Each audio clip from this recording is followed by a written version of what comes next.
नमस्कार, good morning, जय RCM. सुप्रभात। नमस्कार। Good morning. बहुत बहुत धन्यवाद नमस्कार जय। समस्त जय आरसीएम। Good morning. बहुत बहुत धन्यवाद ସମସ୍ତଙ୍କୁ। ଆଜି ପୁଣି ଆମେ ଏକାଠି ହେଇଛେ ଗୋଟେ ବହୁତ ବଡ଼ ମିଶନ, ବହୁତ ବଡ଼ ଅଭିଯାନରେ ଆମେମାନେ ସମସ୍ତେ ସାମିଲ ହେଇଛେ।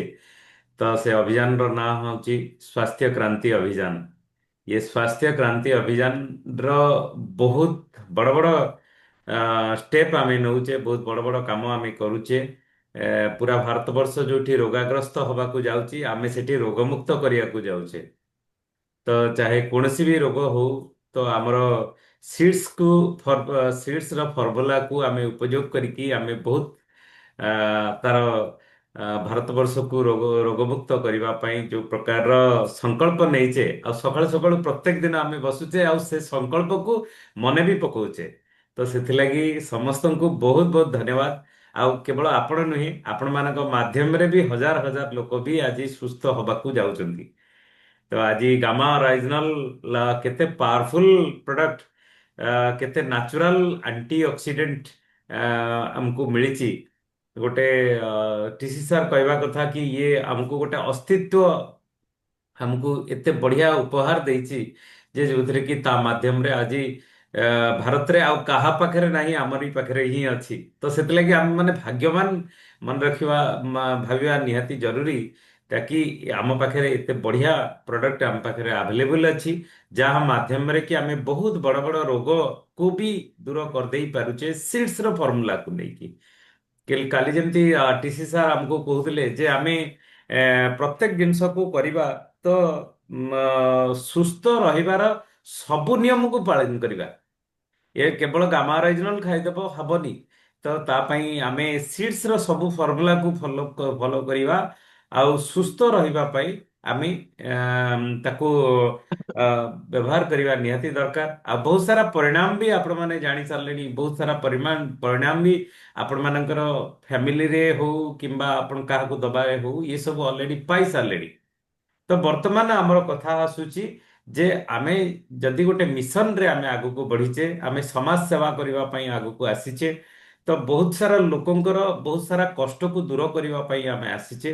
ତ ତା ପାଇଁ ଆମକୁ ସେହତ କି ସିତାରେ ଆମେ ନିଜେ ନିଜର ସ୍ୱାସ୍ଥ୍ୟକୁ ଠିକ ରଖିବା ସହିତ ଲୋକମାନଙ୍କର ସ୍ୱାସ୍ଥ୍ୟକୁ ଠିକ ରଖିବା ନିହାତି ଜରୁରୀ। ସେଥିଲାଗି ଆମେ ଗୋଟେ ଛୋଟ ପ୍ରୟାସ ଆମେ ବି କରୁଛେ। ପ୍ରତ୍ୟେକ ଜାଗାରେ ହେଲ୍ଥ କ୍ୟାମ୍ପ କରୁଛେ। ହେଲ୍ଥ କ୍ୟାମ୍ପ କରିବାର ଉଦ୍ଦେଶ୍ୟ ହେଉଛି ଯେ ଲୋକଙ୍କୁ ଭରସା ଆସିବ, ବିଶ୍ୱାସ ଆସିବ। ଆଜି ଦେଖନ୍ତୁ, କୌଣସି ବି ଲୋକକୁ ଆପଣ କୁହନ୍ତୁ ଯେ ଆପଣଙ୍କ ଶରୀର କେତେ ପରିମାଣରେ ଅସୁସ୍ଥ ଅଛି, ଆପଣ ଜାଣିଛନ୍ତି କି ନାଇଁ ମୋର କିଛି ଅସୁବିଧା ନାହିଁ, ମୁଁ ପୁରା ସୁସ୍ଥ ଅଛି। କିନ୍ତୁ ଯଦି ଆମେ ହେଲ୍ଥ କ୍ୟାମ୍ପ କରୁଛେ, ବଡି ସ୍କାନର ମେସିନ ନେଇକି ତାଙ୍କର ବିଏମଆଇ ଟେଷ୍ଟ କରୁଛେ, ତାଙ୍କର ବଡିର ଫ୍ୟାଟ ପରସେଣ୍ଟେଜ ଦେଖୁଛେ, ଭିସରାଲ ଫ୍ୟାଟ ଦେଖୁଛେ, ବଡି ଏଜ୍ ଦେଖୁଛେ, ତାଙ୍କର ବୋନ ଡେନ୍ସିଟି ଦେଖୁଛେ, ଏସବୁ ଯୋଉ ଦେଖୁଛେ, ୱାଟର ଲେଭେଲ ଦେଖୁଛେ, ତ ଇଏ ଦେଖିବା ଦ୍ଵାରା ତାଙ୍କୁ ଆମେ ଅନୁମାନ କରିଦେଇ ପାରୁଛେ ଯେ ଇଏ ଦେଖନ୍ତୁ ଆପଣଙ୍କ ଶରୀର ଧୀରେ ଧୀରେ ଧୀରେ ଧୀରେ ଖରାପ ହେଇ ଆସିଲାଣି। ଆଉ ଆମେ ତାଙ୍କର ଯୋଉ ହିମୋଗ୍ଲୋବିନ ଟେଷ୍ଟ ର ଯୋଉ ବୁକ୍ ଅଛି, ସେ ବୁକ୍ ମାଧ୍ୟମରେ ତାଙ୍କ ଆଖି ଦେଖେଇବା, ତାଙ୍କ ଜିଭ, ତାଙ୍କ ନଖ ଦେଖି ତା ଉପରେ ବି ଆମେ ତାଙ୍କୁ ଅନୁମାନ କରିଦେଉଛେ। କିନ୍ତୁ ଅନୁମାନରେ ସବୁ କିଛି କାମ ହବନି। ଅନୁମାନ ପରେ ଆମେ ଅ, ତାଙ୍କୁ ଲ୍ୟାବରେ ଟେଷ୍ଟ କରେଇବା ନିହାତି ଜରୁରୀ। ତ ଲ୍ୟାବ ଟେଷ୍ଟ କରେଇ ସାରିଲା ପରେ ଯୋଉ ରିପୋର୍ଟ ଆସିବ, ସେ ରିପୋର୍ଟରୁ ଗୋଟେ ରଖିବା ପାଖରେ। ଆଉ ତା ଛଡା ତାଙ୍କୁ 3 ମାସ କଣ୍ଟିନ୍ୟୁ ଆମେ ଅ, ଆମର ସିଡ୍ସ ର ଫର୍ମୁଲା ଠିକ ଭାବରେ ଶୋଇବା, ଠିକ ଭାବରେ ଇମୋସନାଲ ୱେଲ ବିଇଂ ତାକୁ ଠିକ ଭାବରେ ରଖିବା, ଭାବନାତ୍ମକ ସ୍ୱାସ୍ଥ୍ୟ ଠିକ ରଖିବା, ତା ସହିତ ତାଙ୍କର ଏକ୍ସରସାଇଜ କୁ ଟିକେ ମନିଟରିଂ କରିବା, ତାଙ୍କୁ କହିବା ଏକ୍ସରସାଇଜ କରିବା ପାଇଁ। ଯେମିତି ଆଜି କହିଲେ ବଶିଷ୍ଠ ମ୍ୟାଡାମ କହିଲେ, ଖରାରେ ଖରାରେ ଚାଲିବା, ଏ ସବୁ ପ୍ରକାର ଯୋଉ ପ୍ରକାର ରହିଲା। ଆଉ ତା ସହିତ ଡାଏଟକୁ ଠିକ ରଖିବା, ତା ସହିତ ସପ୍ଲିମେଣ୍ଟକୁ ନବା। ୟାକୁ ଯଦି ଆମେ ମନିଟରିଂ କରିପାରିବା, ତାହେଲେ ଆମେ ତାଙ୍କ ପରିବାରରେ ଗୋଟେ ଖୁସିର ଆନନ୍ଦ ଗୋଟେ ଆମେ ଦେଇ ଦେଇ ପାରିବା। ତ ଆଜି ଆମେ ଡିସ୍କସନ କରିବା କି କଣ ଆ ଉପରେ ଆମେ ପଦକ୍ଷେପ ନବା ବା ଆମେ ନେଇଛେ, ଆଗକୁ ଆମେ କେମିତି ପୁରା ଭାରତ ବର୍ଷରେ ଆମେ ରୋଗ ରୋଗମୁକ୍ତ ଆମେ କରିପାରିବା ତା ଉପରେ ଆମେ ଶୁଣିବା। କିନ୍ତୁ ସବୁଠୁ ପ୍ରଥମେ ଆମେ ବିଚାର ଶୁଣିବା। ଆଜି ଆମ ସାର୍ ଅଛନ୍ତି ଆମ ସାଙ୍ଗରେ R K Chand sir. Sir please welcome sir. ଆଜି ଆଜି ଷ୍ଟାର୍ଟ କରିବା ସାର୍ଙ୍କଠୁ। ସାର୍ଙ୍କର ଆଦେଶ ସାର୍ଙ୍କର ଆମକୁ ବିଚାର ହିଁ ଆମକୁ ସବୁବେଳେ ପ୍ରେରଣା ଦିଏ ଆଗକୁ ବଢିବା ପାଇଁ। ଆଉ ଆମେ ସେଇ ପ୍ରେରଣା ଦ୍ୱାରା ଆମେ ଆଗକୁ ବଢି ଚାଲିଛେ। ଆଉ ସାର୍ଙ୍କର ଗାଇଡାନ୍ସକୁ ମାନିବା ହଉଛି ବହୁତ ବଡ କଥା। ତ ସାର୍ ୱେଲକମ୍ ସାର୍। ନମସ୍କାର ନମସ୍କାର ନମସ୍କାର। नमस्कार। ଧନ୍ୟବାଦ ସମସ୍ତଙ୍କୁ। Good morning. नमस्कार। ନମସ୍କାର। ଦେଖନ୍ତୁ ଆମର ଅ, ଏଇ ପ୍ରୋଗ୍ରାମ ଗୁରୁକୁଳ ସାଥୀ ପ୍ରାୟ ସମସ୍ତଙ୍କ ମନକୁ ଛୁଇଁବା ଆରମ୍ଭ କଲାଣି। ପ୍ରଥମରୁ ହିଁ 12 ଜଣ ବସି ଆଟେଣ୍ଡ କରିସାରିଲେଣି। କାଲି ତ 17 ଜଣ ହେଇଥିଲେ। ମୁଁ ଆଶା କରୁଛି ଆହୁରି ଜଏନ କରିବେ। ଆପଣମାନେ ସମ୍ପର୍କରେ ରଖନ୍ତୁ।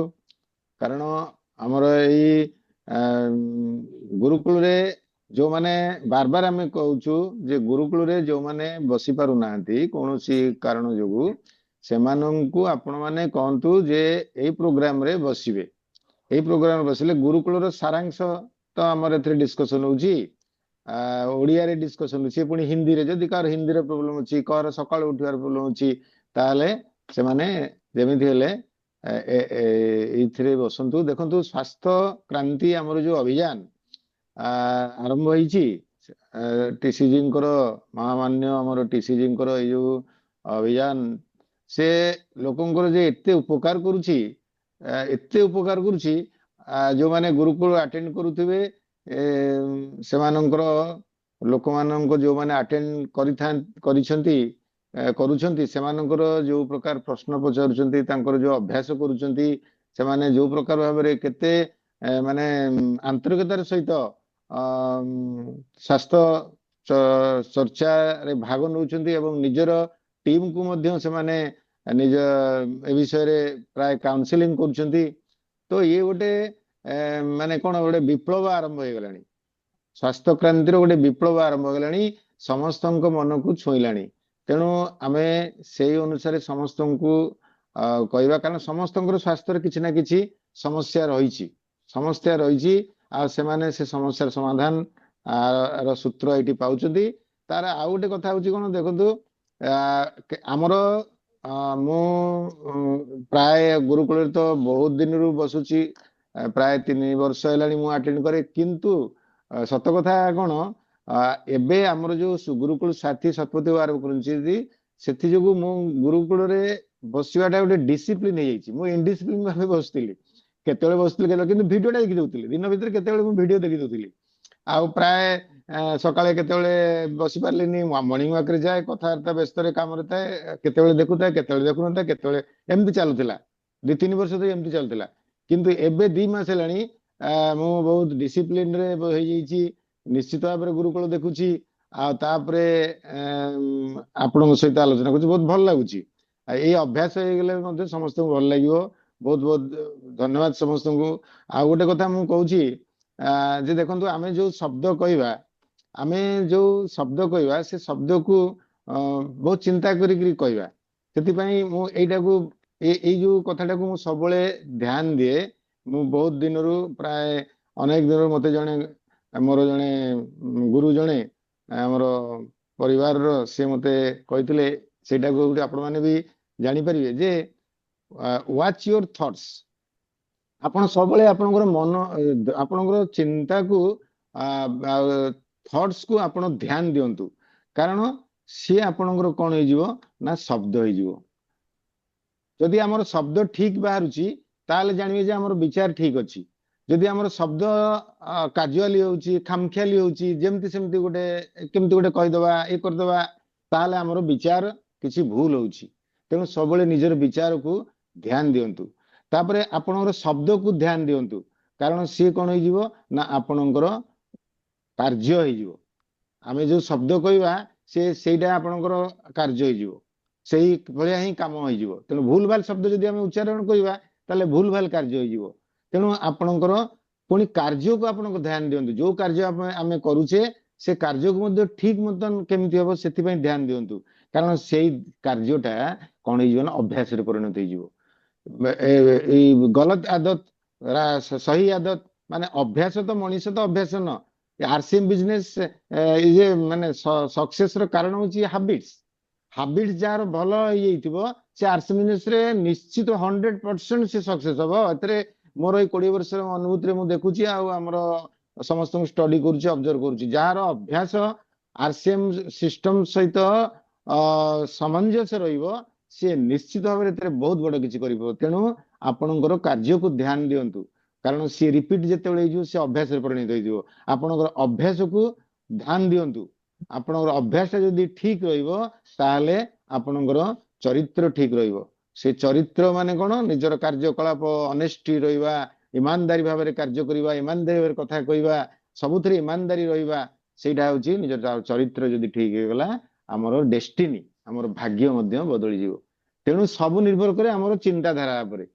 ତେଣୁ ଆଜିର ଯୋଉ ସ୍ୱାସ୍ଥ୍ୟ କ୍ରାନ୍ତିର ଯୋଉ ଆଜି ଗୋଟେ ଗାମା ଅରିଜିନାଲ ଉପରେ ତ ଆପଣମାନେ ସବୁ ଶୁଣିଛନ୍ତି ଗାମା ଅରିଜିନାଲ ବିଷୟରେ ତ ଜାଣିଛନ୍ତି ଏ ବିଷୟରେ ଆଲୋଚନା ବି ହେଉଛି। ଆଉ ଆପଣମାନଙ୍କର ଅନୁଭୂତିରୁ କିଛି କହନ୍ତୁ। ଆପଣମାନଙ୍କର ଅନୁଭୂତିରୁ ଦି ପଦ କହନ୍ତୁ ସେଥିରେ କଣ ଉପକାର ପାଉଛନ୍ତି ସେ ବିଷୟରେ କହନ୍ତୁ ଆଜି ଶୁଣିବା। ଥ୍ୟାଙ୍କ ୟୁ ବହୁତ ବହୁତ ଧନ୍ୟବାଦ। Over two Satyadev. ସାର୍ ବହୁତ ବଢିଆ ମନ୍ତ୍ର ଆପଣ ଦେଲେ। ମତେ ବହୁତ ହାର୍ଟ ଟଚିଂ ବି ରହିଲା ଯେ ଆମ ଚିନ୍ତାଧାରାରୁ ଆମ ଶବ୍ଦ ବାହାରେ। ବାହ ବହୁତ ବଢିଆ। ଆଉ ତା ଦେହରୁ ଆମର କାର୍ଯ୍ୟ ବାହାରେ, ଆଉ କାର୍ଯ୍ୟରୁ ଆମର ଅଭ୍ୟାସ ହୁଏ, ଆଉ ଅଭ୍ୟାସରୁ ଆମ ଚରିତ୍ର ଜଣା ପଡେ। ବହୁତ ବଢିଆ କଥା। ଇଏ ବହୁତ ବଢିଆ ଆକ୍ଚୁଆଲି। ମୁଁ ବି ସାର୍ ଆଉ ଆମର ଚରିତ୍ର ହିଁ ଭାଗ୍ୟ ତିଆରି ହୁଏ। ଆମ ଚରିତ୍ରରୁ ଆମ ଭାଗ୍ୟ ତିଆରି। ଆରେ ବାହ ବହୁତ ବଢିଆ କଥା। ମୁଁ ନୋଟ୍ କଲି, ଆପଣମାନେ ବି ନୋଟ୍ କରନ୍ତୁ। ୟା ଦ୍ୱାରା ଆମେ ବହୁତ ଆଗକୁ ବଢ଼ିପାରିବା। ଇଏ ଗୋଟିଏ ପଦର କଥାରେ ଆମେ ବହୁତ କିଛି ଆଗକୁ ବଢ଼ିପାରିବା। Okay, thank you sir. Actually ମୁଁ ବି କହିବାକୁ ଚାହେଁ କେବଳ ଡିସିପ୍ଲିନ୍ ଆପଣ ହେଇନାହାନ୍ତି। ମୁଁ ଭାବୁଛି ଯେ ମୁଁ କେବେ ସଂକୋଚ କରିବିନି ଯେ ଏଠି ଯେଉଁମାନେ ବି ବସିଛନ୍ତି ସବୁଠୁ ବେଶୀ ଇନଡିସିପ୍ଲିନ୍ ହେଉଛି ବୋଧେ ମୁଁ। ମୁଁ ବି ଠିକ୍ ଭାବରେ ଶୁଣିପାରେନି, କିନ୍ତୁ ନିଜକୁ ନିଜେ କଣ୍ଟ୍ରୋଲ କରିବା, ଠିକ୍ ଭାବରେ ସକାଳୁ ଉଠିବା, ଇଏ ଇଏ ଗୋଟେ ଅଭ୍ୟାସ କରିବା ଦ୍ୱାରା ବି ନିଜକୁ ନିଜେ ଟାଇମ ମ୍ୟାନେଜମେଣ୍ଟ ଶିଖିବା, ଏସବୁ ବହୁତ ଭଲ ଲାଗୁଛି। ଆକ୍ଚୁଆଲି ଆମେ ସମସ୍ତେ କରିବା ବି ଦରକାର, ଆଉ ଆଗକୁ ବି ବହୁତ ବଢିବା ଆମେ। ଓକେ, ଠିକ୍ ଅଛି। ଆଜି ସାର୍ ଯୋଉ ପ୍ରକାରର ଆମକୁ କହିଲେ କି ଆମେ ସେଇ ପ୍ରକାର ଆମେ କରିବା। ଇଏ ଦେଶ ଆମକୁ ଏଇ ସ୍ୱାସ୍ଥ୍ୟ କ୍ରାନ୍ତି ଅଭିଯାନରେ ଆମେ କଣ କଣ କାମ କରୁଛେ ବା କରିବା ପାଇଁ ନିଷ୍ପତ୍ତି ନେଇଛେ ସେଇ କଥା ଆମେ କହିବା। ତ ଫାଷ୍ଟ ଆମେ ଷ୍ଟାର୍ଟ କରିବା, ଚିତ୍ତବାବୁଙ୍କଠୁ ଷ୍ଟାର୍ଟ କରିବା ଆଜି। ଚିତ୍ତବାବୁ ଅନମ୍ୟୁଟ୍ କରନ୍ତୁ। ଆଜ୍ଞା, ସାର୍ ନମସ୍କାର, ଜୟ ସିଂ ସାର୍। ନମସ୍କାର। ନମସ୍କାର। ସାର୍ ଆଜିର ଯୋଉ ପ୍ରୋଗ୍ରାମ ବର୍ତ୍ତମାନ ଗୁରୁକୁଳରେ ହେଲା, ଯୋଉ ଆମର ସିଟ୍ସ ଉପରେ ଆଲୋଚନା କରାଗଲା ଏବଂ ଗାମା ଅରିଜିନାଲ ପ୍ରଡକ୍ଟ ଉପରେ ଯୋଉ ଆଲୋଚନା କରାଗଲା, ଗାମା ଅରିଜିନାଲ ତ ଏକ ମିରାକଲ ପ୍ରଡକ୍ଟ। କାରଣ ତାର ଯୋଉ 17 ପ୍ରକାର ନ୍ୟୁଟ୍ରିସନ ଯୋଉ ଫାଇଦା ଅଛି, ଏମିତି ଗ୍ୟାଷ୍ଟ୍ରିକ ଠୁ ଆରମ୍ଭ କରି, ଥାଇରଏଡ ଠୁ ଆରମ୍ଭ କରି, ହାଇ ବିପି ଠାରୁ ଆରମ୍ଭ କରି ଏବଂ ବ୍ଲଡ ପ୍ରେସର ଠୁ ଆରମ୍ଭ କରି, ଏଇ ଯୋଉ ପ୍ରକାର ସବୁ ତାର ରହୁଛି କାମ, ତାର କେତେ ଗୁଡିଏ ପ୍ରଡକ୍ଟ ବି ମୁଁ ଦେଲାଣି ଲୋକଙ୍କୁ ଯୋଉମାନଙ୍କର ବି ନର୍ଭ ସିଷ୍ଟମ ଅଛି, ପ୍ରୋବ୍ଲେମ ଅଛି, ୱିକନେସ୍ ଲାଗୁଛି, ସେମାନଙ୍କର ବି ଭଲ ରେଜଲ୍ଟ ବି ଆସିଲାଣି। ତାପରେ ଡାଇବେଟିସ୍ ପେସେଣ୍ଟ ବି କେତେ ଜଣ ଅଛନ୍ତି ମଧୁମେହ ଖାଉଛନ୍ତି, ତା ସହିତ ଗାମା ବି ତାଙ୍କୁ ଦଉଛି, ତାର ବି ରେଜଲ୍ଟ ବହୁତ ଆସିଲାଣି। ଯୋଉଟା କି 400 ଉପରେ ଡାଇବେଟିସ୍ ଥିଲା, ତାଙ୍କର ବର୍ତ୍ତମାନ 180 କି ନର୍ମାଲକୁ ଆସିଲାଣି 2 ମାସ କଣ୍ଟିନ୍ୟୁ କରିବା ଭିତରେ। ତାପରେ ଆଉ କେତେ ଜଣ ଅଛନ୍ତି ଯୋଉମାନଙ୍କର ପାଇଲ୍ସ ବା ଅର୍ସ ଯୋଉମାନଙ୍କର ଅଛି, ସେମାନଙ୍କ କ୍ଷେତ୍ରରେ ବି ଗାମା, ତାପରେ ଆମର ନ୍ୟୁଟ୍ରିଚାର୍ଜ ମ୍ୟାନ୍ ବି ତାଙ୍କୁ ଦେଇଥିଲି, ତାର ବି ଭଲ ରେଜଲ୍ଟ ଆସିଲାଣି। ତାପରେ କେତେ ଜଣଙ୍କର ସେ ଅର୍ସ ଦ୍ୱାରା ତାଙ୍କର ବ୍ଲଡ ପଡୁଥିଲା, ଯୋଉଟା କି 50 ଗ୍ରାମ ହାତରେ ପଶିଲେ କି ବ୍ଲଡ ଆସୁଥିଲା, ସେ ବ୍ଲଡ ବି ବହୁତ ଲୋକଙ୍କର ବି ବନ୍ଦ ହେଇଗଲାଣି, ତାର ବି ରେଜଲ୍ଟ ଭଲ ଆସୁଛି। ତାପରେ ଆଉ ଗୋଟେ ଖାସ କରି ଗୋଟେ ଜିନିଷ ହଉଛି କଣ ନା, ଯୋଉମାନେ ପାରାଲିସିସ୍ ରୋଗୀ ଅଛନ୍ତି, ସେମାନଙ୍କ ଭିତରୁ ହଁ ଅଲରେଡି 2 ଜଣ ବର୍ତ୍ତମାନ ଖାଉଛନ୍ତି 2 ମାସ ହେଲାଣି। ସେମାନେ ଯୋଉଠି ବିନା ବାଡିରେ ଚାଲି ପାରୁନଥିଲେ, ଏବେ ସେମାନେ ବାଡି ଧରିକି ଚାଲିବା ବି ଆରମ୍ଭ କଲେଣି। ବାହ ବହୁତ ବଢିଆ କଥା। ବହୁତ ବଢିଆ।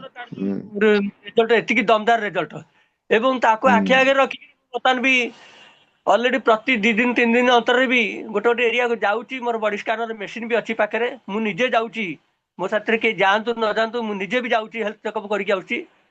ପରଦିନ ଯାଇଥିଲି ଗୋଟେ ଜାଗାକୁ, ସେମିତି 10-12 ଜଣଙ୍କ ହେଲ୍ଥ ଚେକଅପ୍ କରିକି ଆସିଲି। କାଲି ଯାଇଥିଲି ଗୋଟେ ଜାଗାକୁ, ସେଠି ମହିଳା 5-6 ଜଣଙ୍କ ତାଙ୍କର ବଡି ଚେକଅପ୍ କରିଲି। ଜଣେ ବି କାଲି ରିକ୍ରୁଟମେଣ୍ଟ ବି ହେଇଯାଇଛି ଅଲରେଡି କାଲି। ତାପରେ ଆଜି ବି 10ଟା 11ଟା ବେଳକୁ ଗୋଟେ ଜାଗାକୁ ଯିବି, ସେଠି ବି ଜଣେ ରିକ୍ରୁଟମେଣ୍ଟ ଅଛି, ଲେଡି ଜଣେ ରିକ୍ରୁଟମେଣ୍ଟ ହେବେ। ତାପରେ ତାଙ୍କର ସେଠି 7-8 ଜଣ ମହିଳା ଅଛନ୍ତି, ତାଙ୍କର ବଡି ସ୍କାନିଂ କରିବି। ତେଣୁ ସେଇ ହିସାବରେ ମୁଁ ଅଲରେଡି ପ୍ଲାନିଂ ଚଲେଇଛି କିଛି। Thank you sir, over sir. ବାହ, ବହୁତ ବଢିଆ କଥା। ବଢିଆ କଥା। ଚିତ୍ତ ବାବୁ, ଆପଣ ଲିଷ୍ଟ କରି ରଖୁଛନ୍ତି କି ନାହିଁ? ହଁ ସାର୍, ଲିଷ୍ଟ ମୋ ପାଖରେ ସାର୍ ରହିଛି, ଡାଏରୀ ମେଣ୍ଟେନ ହେଇକି ସବୁ ରହୁଛି ସାର୍। ଆଚ୍ଛା, ଆଉ ଗୋଟେ ଛୋଟିଆ କାମ ଆମେ ଖାଲି କରିବା। ଆ, ଆଜ୍ଞା ଯେ ସେମାନଙ୍କର ସପୋଜ କାହାର ଡାଇବେଟିକ୍ ଅଛି, ତ ତାଙ୍କର ଆଜ୍ଞା ଟେଷ୍ଟ କରିକି ରଖିବା। ଫାଷ୍ଟିଂ ଆଉ ପିପି, HbA1c ହଉ, କାହାର କୋଲେଷ୍ଟ୍ରଲ ଅଛି ଟେଷ୍ଟ କରିବା। ଆମେ ତାଙ୍କୁ ସିଡ୍ସ ର ଫର୍ମୁଲା ସହିତ ଗାମା ରାଇଜିନାଲ ନ୍ୟୁଟ୍ରିସନ ର ପ୍ରଡକ୍ଟ ଆମେ ଦେଇକି କଣ୍ଟିନ୍ୟୁ ଆମେ ଫଲୋଅପ୍ କରି, ତ 3 ମାସରେ ତାଙ୍କର ରେଜଲ୍ଟ ତାକୁ ବି ରଖିବା। ଆଉ କହିସାରିଲା ପରେ ଆମେ ଗୋଟେ ଭଲ ଜାଗାରେ ତାଙ୍କର ଭିଡିଓ କରିବା। ଏଇଟା କରିବା ଆଜ୍ଞା ଦ୍ୱାରା ଆମେ 100 ଜଣଙ୍କର ଯଦି କରିଦବା, ତାହେଲେ 100 ଜଣଙ୍କର ସ୍ୱାସ୍ଥ୍ୟକୁ ଠିକ ରଖିବା ପାଇଁ ଆମେ ହେଲ୍ପ କରିପାରିବା। ଆଚ୍ଛା ସାର୍, କଣ କହୁଥିଲେ ସାର୍? ମୋର କହିବା କଥା କି ତ୍ରିପାଠୀ ବାବୁ ଯୋଉ ପ୍ରକାର ଭାବରେ ତାଙ୍କର ଆଜି ବର୍ଣ୍ଣନା କଲେ ବହୁତ ଭଲ ଲାଗିଲା ତାଙ୍କର କାର୍ଯ୍ୟକଳାପ। ଗୋଟେ ହେଲ୍ଥ କ୍ୟାମ୍ପ ର ଆୟୋଜନ କରିବା କି ଶତପଥୀ ବାବୁ, ତ୍ରିପାଠୀ ବାବୁ? ସାର୍, ମୁଁ ପ୍ରତ୍ୟେକ କୋଣାର୍କରେ ମାସରେ 11 ତାରିଖ ଆମର ଯୋଉ ଅଛି RCM ସେବା ଦିବସ, ମୁଁ 11 ତାରିଖ ଦିନ ପ୍ରତ୍ୟେକ ମାସରେ କୋଣାର୍କରେ ମୁଁ କରୁଛି ଅଲରେଡି ହେଲ୍ଥ କ୍ୟାମ୍ପ। ଭଲ କରୁଛନ୍ତି ଯେ, ଆମେ କହିବା କଥା ଆମେ ଗୋଟେ ବଡ ଆକାରରେ କରିବା। ଶତପଥୀ ବାବୁ, ମୁଁ 2 ଜଣ ଯାକ ଯିବୁ। ଆପଣ ହଉ ସାର୍, ଠିକ ଅଛି ସାର୍, ଚିତ୍ତରଞ୍ଜନ ବାବୁଙ୍କ ଡକ୍ଟର ବାବୁଙ୍କ ସହିତ କଥାବାର୍ତ୍ତା କରି, ଉପେନ୍ଦ୍ରଙ୍କ ସହିତ କଥାବାର୍ତ୍ତା କରି ଗୋଟେ ଆରେଞ୍ଜମେଣ୍ଟ କରନ୍ତୁ। ମୋର ସେଇ ଯୋଉ ହେଇଥିଲା, ମୋର ପ୍ରୋଗ୍ରାମ ହେଇଥିଲା, ସେଠି ଆମେ ଯିବୁ, ଗୋଟେ ହେଲ୍ଥ କ୍ୟାମ୍ପ କରିବା। ଆଉ ବଢିଆ ଭଲ ହେଲ୍ଥ କ୍ୟାମ୍ପ, ଆପଣଙ୍କର ଯୋଉ କାର୍ଯ୍ୟକଳାପ ଆହୁରି ସୁବିଧାଜନକ ହବ, ଆହୁରି ବଢିବ। Thank you. ଚିନ୍ତା ଥ୍ୟାଙ୍କ ୟୁ କରିବା, ସାର୍। ପରେ କଥାବାର୍ତ୍ତା ହେବା। ହଁ, ଆଜ୍ଞା ଠିକ ଅଛି, ବହୁତ ବଢିଆ। ଆରତି ଅପା। जय श्रीम। सार को प्रणाम, सतपथी को भी प्रणाम। आमको आम लाइफ रे जो मु देखुची, जो प्राकृतिक एंटीऑक्सीडेंट गामा राइजिनल आसिला दिन ठारू आमे खाई निजको सुस्थ मन करछु। मोर जो थायराइड थिला ता भी उपशम होईची। सारा परिवार आमे गामा ओरिजिनल खाउछु। आमर मोर तो जने रिलेशन सालेपुरे, तांको गामा ओरिजिनल दिया हिथिला। से दिन को 2-2टा 4टा खाइले, तांकर फिंगर सब आंगुठी गुड़ाक बंका हो जाउतला। तांका फिंगर गुड़ाक सब बंका हो जाउतला। जेमती गामा ओरिजिनल से कंटिन्यू कले 2 मास 3 मास, कहले मो आंगुठी कोन चलीला, आ मो देह कोन बहुत बढ़िया लागिला। मु कहले अरे ताको वाह, कंटिन्यू कर। बढ़िया କଥା। हाँ, तांका आंगुठी गुड़ा सब एमती बंका हो जाउतला। आमे जो हेल्थ कैंप करिथिलु सतपथी होइका, मिराकल से मिराकल सेठी मिराकल काम କରୁଛି। हाँ, तांकर ठीक है ବହୁତ गला। ବଢିଆ। आ मो कथा भी मु जानूची, मो थायराइड भी ठीक अछि। आउ कोलेस्ट्रॉल टिके जोइंकर होईची।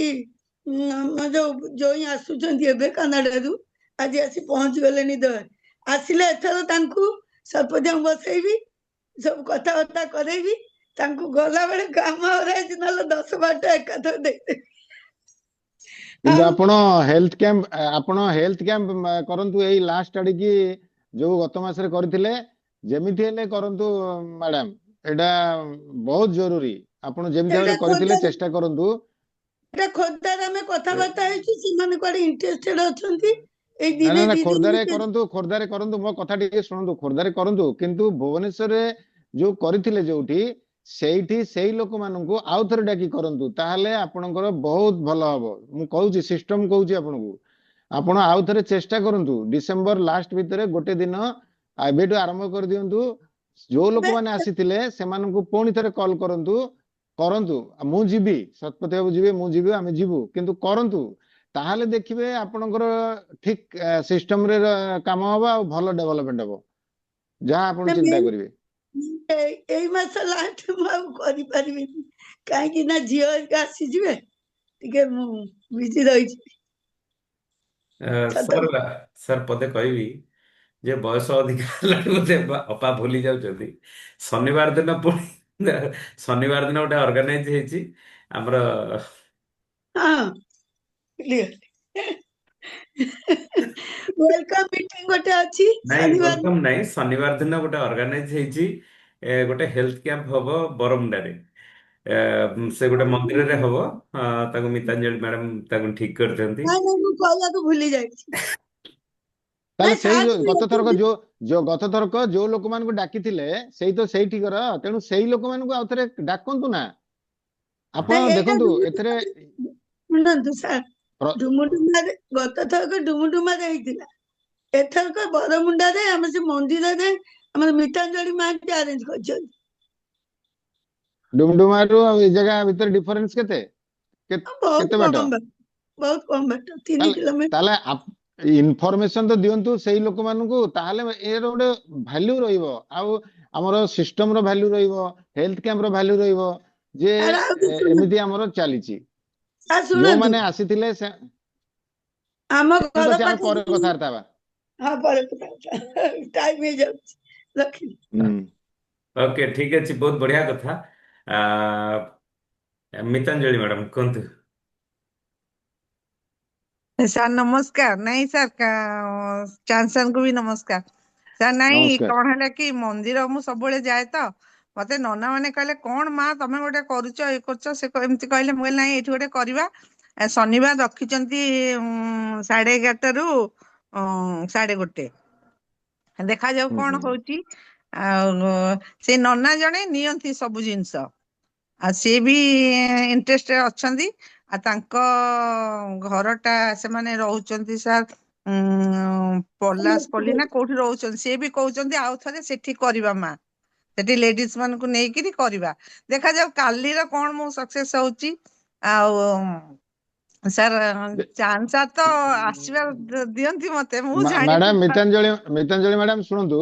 ଆଜ୍ଞା ଦେଖନ୍ତୁ, ସଫଳତା, ଏ ହେଲ୍ଥ କ୍ୟାମ୍ପର ସଫଳତା, ପ୍ରକୃତ ସଫଳତା ଯଦି ଆପଣ ଚାହୁଁଛନ୍ତି, ସାର୍। ହେଲ୍ଥ କ୍ୟାମ୍ପର ପ୍ରଥମ ବଡ ସଫଳତା ଆପଣ ଯଦି ଚାହୁଁଛନ୍ତି, କଣ୍ଟିନ୍ୟୁଅସଲି 3-4 ଥର କରିସାରିଲା ପରେ, 3-4 ମାସରେ କରିସାରିଲା ପରେ ହିଁ ଆପଣ ସଫଳତା ପାଇବେ। ପ୍ରଥମର ସାର୍ ସଫଳତାରେ ଗୁଡେ ଲୋକ ହେଇଯିବାଟା ବଡ କଥା ନୁହେଁ। ମୁଁ ନାଇଁ ସାର୍। ଆପଣଙ୍କୁ ଆମେ କରିଥିଲୁ, ଆମେ 20 ବର୍ଷରେ କରିଛୁ। ମାନେ ଗୋଟେ ସାର୍ ଗୋଟେ ମିଟିଂ ରେ 200-250, ଏଇ ଯୋଉ ପ୍ରୋଗ୍ରାମ ରେ, ହେଲ୍ଥ କ୍ୟାମ୍ପ ରେ 150-200 ଲୋକ ହୁଅନ୍ତି। ସିଏ ସଫଳତା ନୁହେଁ। ସାର୍ ଗୋଟେ ଗୋଟେ ଜାଗାରେ 20-25 ଜଣ ହେଇଛନ୍ତି, 15-20 ଜଣ ହେଇଛନ୍ତି, କିନ୍ତୁ ସେମାନେ କଣ୍ଟିନ୍ୟୁଅସ କରିଛନ୍ତି।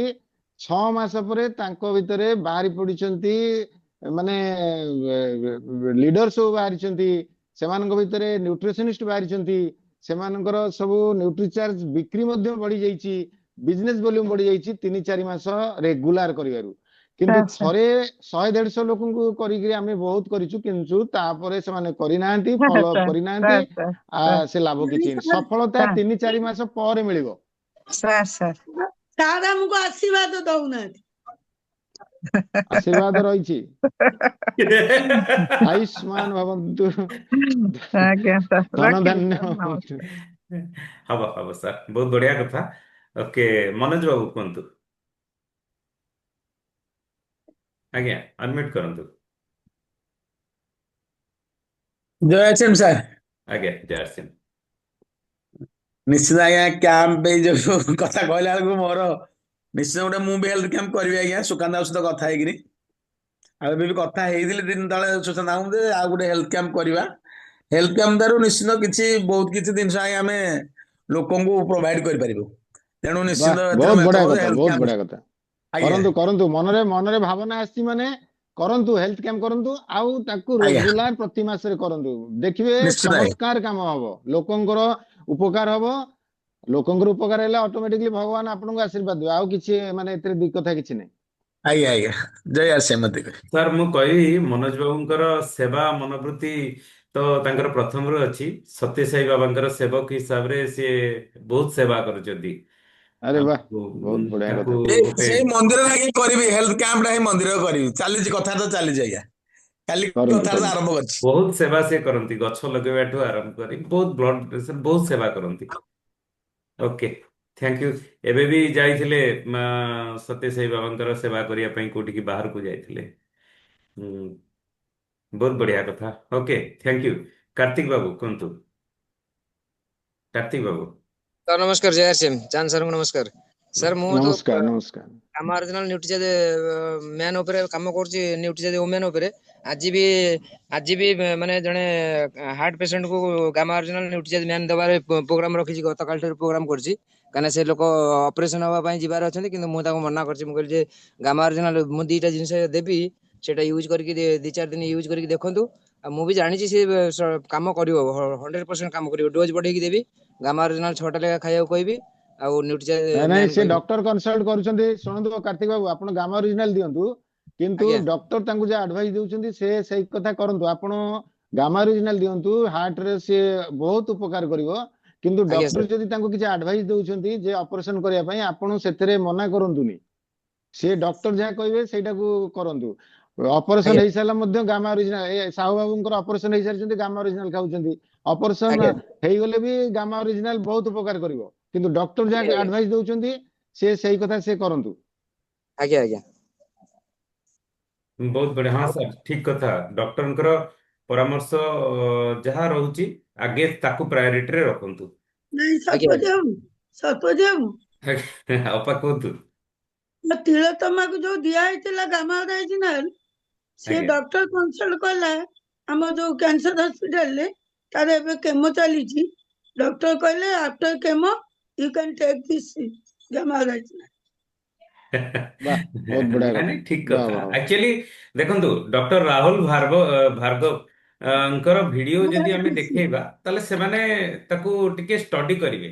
ନହେଲେ ନାହିଁ ବହୁତ। ସେ ଭିଡିଓ ଟା ଦେଖିଦେବେ, ହଁ ଦେଖିଲେ ଡକ୍ଟର।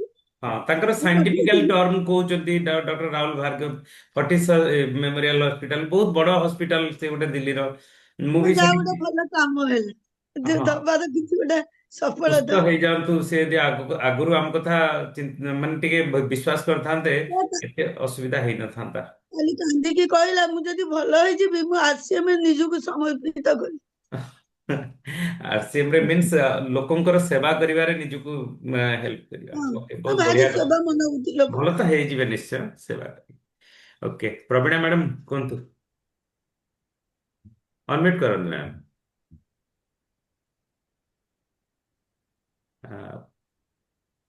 ମ୍ୟାଡାମଙ୍କର ହଉନି। ନର୍ମଦା ମ୍ୟାଡାମ, ଆଜ୍ଞା କୁହନ୍ତୁ। ଆଜ୍ଞା ଅନମ୍ୟୁଟ କରନ୍ତୁ।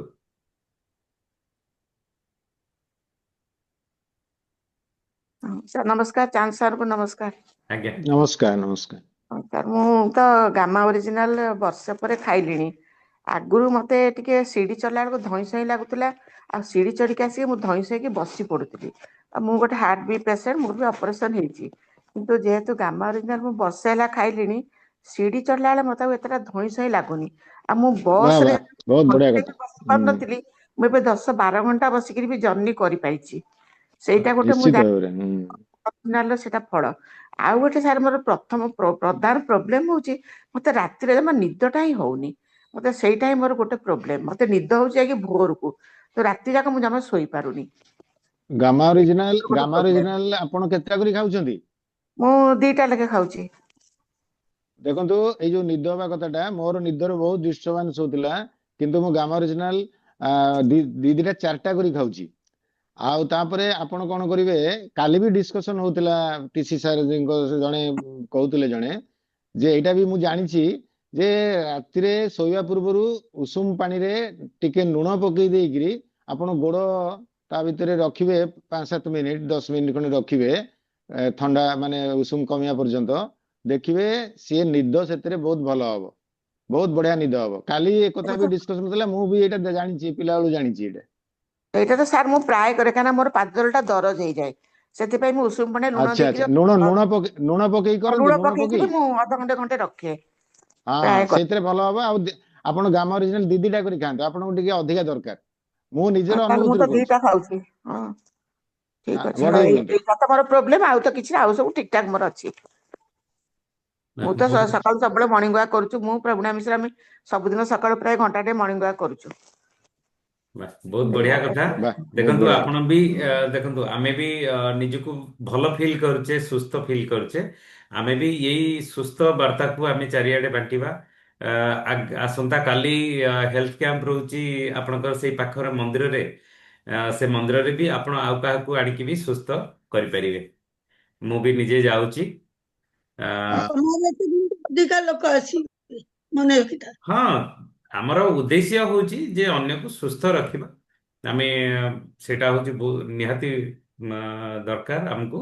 ଆଉ ତା ସହିତ ଯୋଉ ପିଏମସି ହିନ୍ଦୀ ଯୋଉ ମୋବାଇଲରେ ଯଦି ଆମର ସେ ଆପ୍ଟା ଡାଉନଲୋଡ କରିବା, ତାହେଲେ ଆମେ ସେଥିରେ ବି ଆମେ ଯୋଗ ନିଦ୍ରା ଉପରେ ଆମେ ବହୁତ ବଢିଆ କଥା ସେଥିରେ ସେ କହୁଛନ୍ତି। ଆମେ ପିଏମସି ହିନ୍ଦୀ କୁ ଆପ୍ଲାଏ କରିକି ଆମେ ଡକ୍ଟର ଏସ୍ ରଞ୍ଜନଙ୍କର ଯୋଗ ନିଦ୍ରା ଉପରେ ଆମେ ଜାଣିପାରିବା। Okay, thank you madam. Sahu ଭାଇ କୁହନ୍ତୁ, ଅନମ୍ୟୁଟ କରନ୍ତୁ।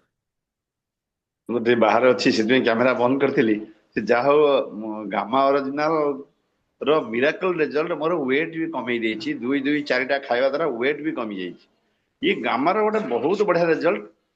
କ୍ୟାନ୍ସର ପେସେଣ୍ଟକୁ ତ ଆରାମରେ ଭଲି ଯାଇପାରିବ। 2 6ଟା କିମ୍ବା 8ଟା ଯଦି ଖାଇଲେ, ତାହେଲେ କ୍ୟାନ୍ସର ବି ଭଲ ହେଇଯିବ। ଯେକୌଣସି ପ୍ରୋବ୍ଲେମ ର ସଲ୍ୟୁସନ ମାଧ୍ୟମ ହଉଛି ଗାମା।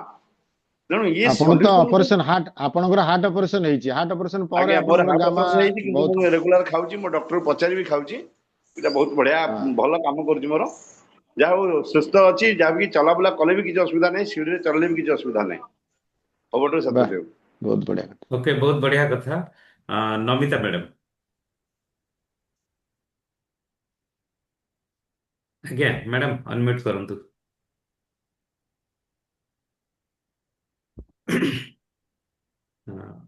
ବୋଧେ କ'ଣ ପ୍ରୋବ୍ଲେମ ଅଛି। ମିନତି ମ୍ୟାଡ଼ାମ, ଆଜି ଆପଣ ଅନମ୍ୟୁଟ କରିପାରିବେ କି?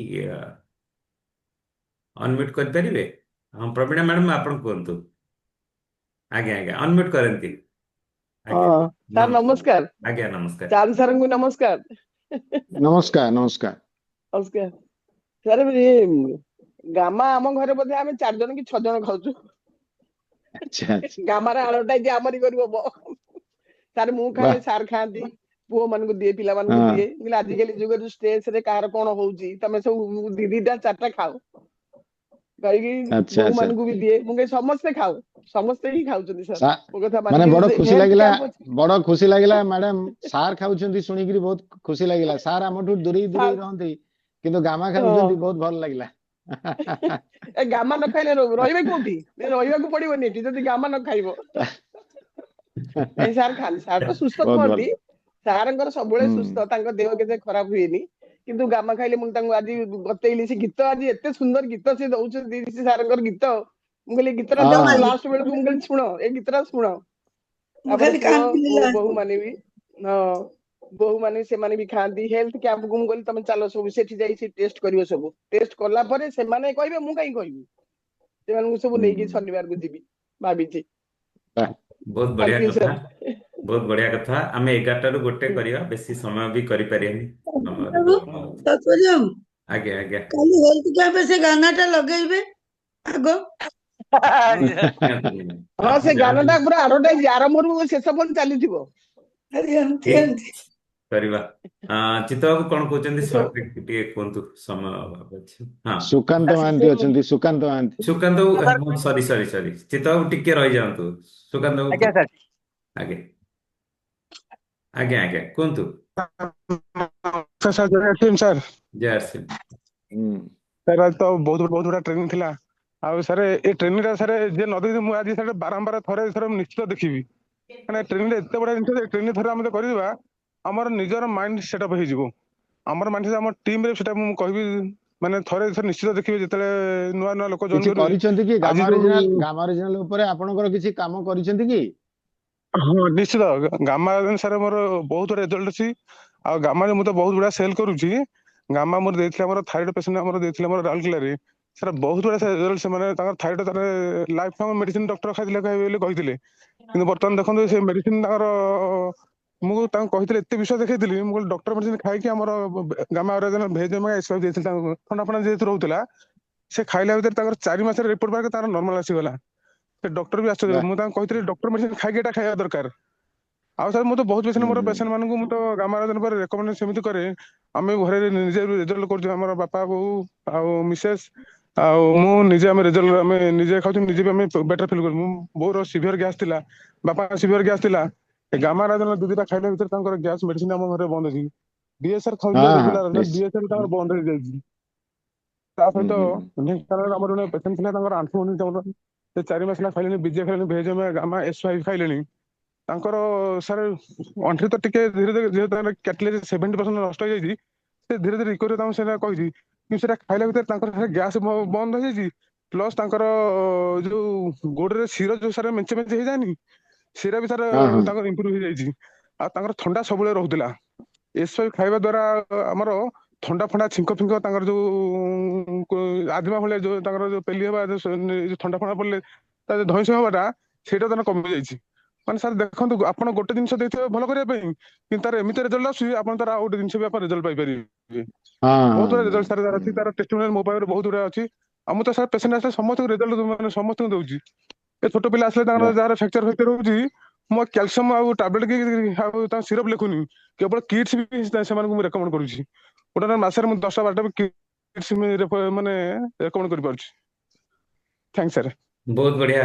ଆକ୍ଚୁଆଲି ସୁକାନ୍ତ ବାବୁ ଆଉ ଗୋଟେ କଥା ବି ଭୁଲି ଯାଉଛନ୍ତି, ଜଣେ ଯାଜପୁର ଟାଉନର ଜଣେ ମ୍ୟାଡାମ, ସେ ଜଣେ ଟିଚରଙ୍କର ୱାଇଫ, ତାଙ୍କର ଆଜ୍ଞା ନିରୋ ପ୍ରୋବ୍ଲେମ ଥିଲା, ଆଉ ସେ ଡକ୍ଟର ମାନେ ବଡ ବଡ ପ୍ରଫେସର ମାନଙ୍କର, ପ୍ରଫେସର ବାଳକୃଷ୍ଣ କୁଆର ଏଇସବୁ, ସେମାନେ ଯାଇ ଏତେ ଫେଡଅପ୍ ହେଇଯାଇଥିଲେ, ଆଉ କୌଣସି ମେଡିସିନ ଖାଇବା ପାଇଁ ତାଙ୍କର ଇଚ୍ଛା ନଥିଲା। ତ ସିଏ ସୁକାନ୍ତ ବାବୁଙ୍କ ପାଖରେ ପହଞ୍ଚେଇଲେ ପାଣିକୋଇଲି କ୍ଲିନିକରେ। ସେଠି ଯେତେବେଳେ ତାଙ୍କୁ ଦେଲେ ଆମର ଗାମା ରାଇଜିନଲ ଏସବୁ ଡୋଜ ବଢେଇ ବଢେଇ ବଢେଇ ବଢେଇ ଦେଲେ, ତ ସିଏ ତାଙ୍କର ଏତେ ଭରସା ବଢି ଯାଇଛି ଯେ ମାନେ ତାଙ୍କର ଶରୀର, ସେ କହୁଛନ୍ତି ଯେ ମୋର 80% ମୁଁ ଠିକ ହେଇଗଲିଣି। ମାନେ କେତେ ବଡ କଥା। ତ ଇଏ ୟା ଦ୍ୱାରା ଆମେ ବହୁତ ଭଲ ସୁସ୍ଥ ରଖିପାରିବା। ଲାଷ୍ଟରେ କେବଳ ମୁଁ ଆପଣଙ୍କୁ କହିବି, ଯୋଉ 6ଟା ପଏଣ୍ଟ ଉପରେ ଗାମା ରାଇଜିନଲ ବିଷୟରେ ଆମକୁ ଈଶା ବଶିଷ୍ଠ ମ୍ୟାଡାମ କହିଲେ, ତ ତାକୁ ଯଦି ଆମେ ନୋଟ୍ ଆଉଟ୍ କରିଥିବା ତ ବହୁତ ଭଲ କଥା, ନହେଲେ ନାହିଁ ଆମେ ନୋଟ୍ ଆଉଟ୍ ବି କରିବା। ତ ପ୍ରଥମ ଆଜ୍ଞା ସାର୍। କଥା, ଗାମା ରାଇଜିନଲ ହଉଛି ଏଇଆ ଯେ ଭାରତରେ ପ୍ରଥମ ଥର ଉପଲବ୍ଧ ଇଏ ଗୋଟେ ପ୍ରାକୃତିକ ଆଉ ଶକ୍ତିଶାଳୀ ଆଣ୍ଟିଅକ୍ସିଡେଣ୍ଟ। ଦ୍ୱିତୀୟ କଥା, ଭାରତ ସରକାରଙ୍କର ନ୍ୟୁଟ୍ରିସିଟିକାଲ ମାନ୍ୟତା, ନ୍ୟୁଟ୍ରିସିଟିକାଲ ମାନେ ନ୍ୟୁଟ୍ରିସନ ଆଉ ଫାର୍ମାସିଟିକାଲ ମିକ୍ସ, ଅନେକ ସ୍ୱାସ୍ଥ୍ୟ ସମସ୍ୟାର ରୋକିବା ଆଉ ତାର ଉପଚାର କରିବାରେ ସହାୟକ। ତା ଛଡା ହଜାର ହଜାର ସାଇଣ୍ଟିଫିକ ଅଧ୍ୟୟନ, ପାଖାପାଖି 200ରୁ ଅଧିକା କ୍ଲିନିକାଲ ଷ୍ଟଡି ଆମ ପାଖରେ ଅଛି। ତା ଛଡା ପଞ୍ଚମ ହେଲା, ଦେଶର 23ଟା ବଡ ବଡ ଡକ୍ଟର ତାକୁ ପ୍ରମୋଟ ବି କରୁଛନ୍ତି।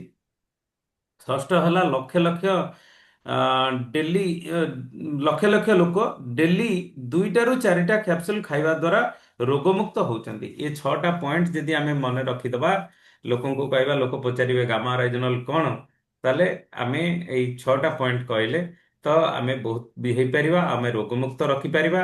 ଓକେ, ଠିକ ଅଛି, ବହୁତ ବହୁତ ଧନ୍ୟବାଦ। ଆଜି ତ ସମୟ ହେଇଯାଇଛି, ପୁଣି କାଲି ଆମେ ଦେଖା ହବା। ନମସ୍କାର, ଜୟ ଆରସିଏମ। ଜୟ ସିଏ ଆର୍ସି। ଜୟ ଶ୍ରୀ ଜୟ ଅଚ୍ୟୁତ ସାର୍, ନମସ୍କାର। ନମସ୍କାର, ଜୟ ଶ୍ୟାମ।